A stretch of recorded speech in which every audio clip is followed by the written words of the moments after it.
آمن الرسول بما انزل الیہ من ربہ والمؤمنون، تصدیق کی رسول نے اس شے کی کہ جو اس پر نازل کی گئی اس کے رب کی جانب سے، اور تصدیق کی اہل ایمان نے۔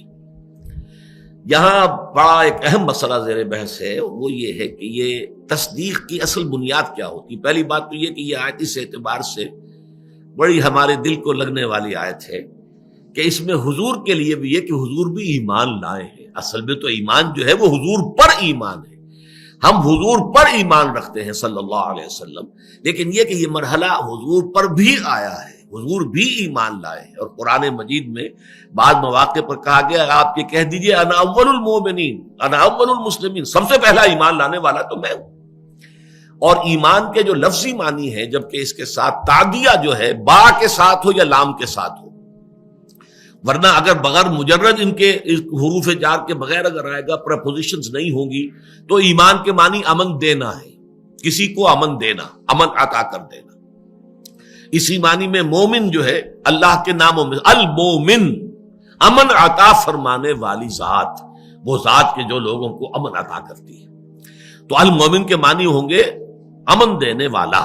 لیکن جب یہ با آ جاتا ہے یا لام میں سرسری طور پر، اور با جو ہے وہ ہے یقین اور وثوق اور گہرائی کے ساتھ، تو اس کے معنی ہوتے ہیں تصدیق، پورے یعنی سمجھئے کہ قلب کی گہرائی سے کسی شے کی تصدیق کرنا۔ تو یہ ایمان با، ایمان باللہ، ایمان بالرسول، ایمان بالآخرہ، ان چیزوں کی تصدیق کرنا پورے قلب کی گہرائی کے ساتھ، شعور کی گہرائیوں کے ساتھ۔ اب یہاں سوال آیا کہ آمن الرسول بما انزل الیہ من ربہ والمؤمنون، تو میں یہاں تھوڑی سی گفتگو آج کرنا چاہتا ہوں کہ اس تصدیق کی نوعیت کیا ہے۔ ظاہر بات ہے کہ تصدیق کی جاتی ہے کسی شخص کی طرف سے کسی بات کی جو کہ خود اسے پہلے سے معلوم ہو۔ میں آپ کی تصدیق کرتا ہوں، کیا معنی ہے اس کا؟ مطلب یہ ہے کہ جو بات آپ کہہ رہے ہیں وہ میرے علم میں ہے پہلے سے، میں تصدیق کر رہا ہوں۔ کسی شے کی تکذیب ہوگی، جھٹلایا جائے گا یا تصدیق ہوگی، تو تصدیق کے لیے تو کچھ نہ کچھ پہلے سے اس مصدق تصدیق کرنے والے کے اندر کوئی شے موجود ہونی چاہیے جس کی بنا پر وہ تصدیق کرتا ہے۔ وہ کیا شے ہے جو انسان کے اندر ہوتی ہے جس کی بنا پر وہ تصدیق کرتا ہے؟ یہ ہے اصل مسئلہ، ماہیت ایمان کو سمجھنے کے لیے بات کہ در حقیقت ایمان جو ہے وہ قلب انسانی کی مکین ہے، روح انسانی، اس روح انسانی میں یہ ایمان موجود ہے، صرف ذہول کے پردے پڑ گئے ہیں، غفلت کے پردے پڑ گئے ہیں، اپنی دنیاوی مشغولیات میں آ کر ادھر توجہ نہیں ہوئے، دل کی طرف اور روح کی طرف کسی کا کوئی رجحان ہی نہیں ہے، اس وجہ سے وہ باتیں جو ہے وہ ذہن سے نکلی ہوئی ہیں، ادھر توجہ ہی نہیں ہے، وہ آپ کے فوکس آف اٹینشن کے اندر نہیں ہے، ورنہ وہ تو اندر ہے۔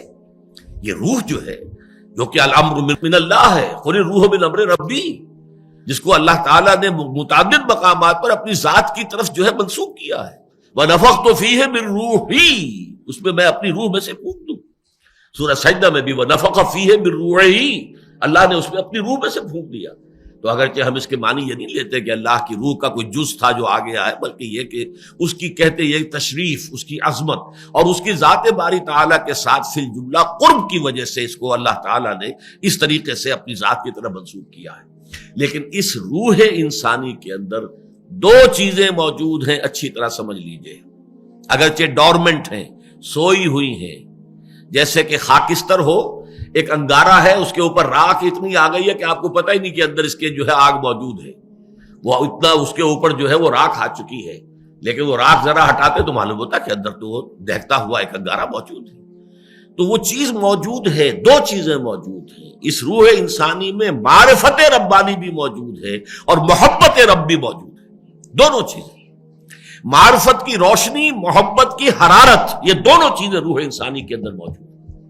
صرف یہ ہے کہ پردے پڑ گئے ہیں، ذہول کے پردے ہیں، غفلت کے پردے ہیں، عدم توجہی پردے ہیں، یا اس سے زیادہ آگے بڑھ کر خواہشات یا نفسانیت جو ہے اگر زیادہ ہو گئی ہے تو اس کے پردے اور گہرے ہو گئے ہیں، یا اس سے بھی آگے جا کر تعصبات طاری ہو گئے ہیں، تکبر آ گیا ہے، تو وہ پردے اور گہرے ہو گئے ہیں.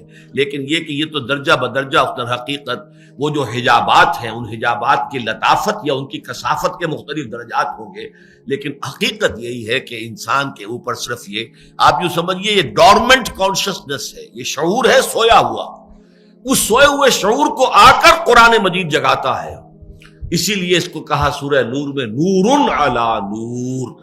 ایک نور تو وہ ہے جو فطرت انسانی میں، قلب انسانی میں، روح انسانی میں پہلے سے موجود تھا، لیکن وہ دوسرا نور نور قرآن آیا. وَالنُّورِ الَّذِي أَنزَلْنَا فَآمِنُوا بِاللَّهِ وَرَسُولِهِ وَالنُّورِ الَّذِي أَنزَلْنَا. اس نور نے آ کر اس پہلے نور کو جگا دیا اور اس کو جو ہے ایکٹیویٹ کر دیا ہے. اس طریقے سے نور علی نور. چنانچہ یہی بات حضور کے بارے میں آپ کے علم میں ہے کہ سورہ شورى کے آخر میں فرمائی گئی ہے کہ مَا كُنْتَ تَدْرِي مَا الْكِتَابُ وَلَا الْإِيمَانُ. جہاں تک تفصیلی طور پر کتاب اور ایمان کیا ہے اے نبی آپ کے علم میں نہیں تھا. وَلَٰكِن جَعَلْنَاهُ نُورًا. ہم نے اس قرآن کو نور بنایا ہے. نَهْدِي بِهِ مَن نَّشَاءُ مِنْ عِبَادِنَا. ہم اس کے ذریعے سے اپنے بندوں میں سے جس کو چاہتے ہدایت دیتے. وَإِنَّكَ لَتَهْدِي إِلَىٰ صِرَاطٍ مُّسْتَقِيمٍ.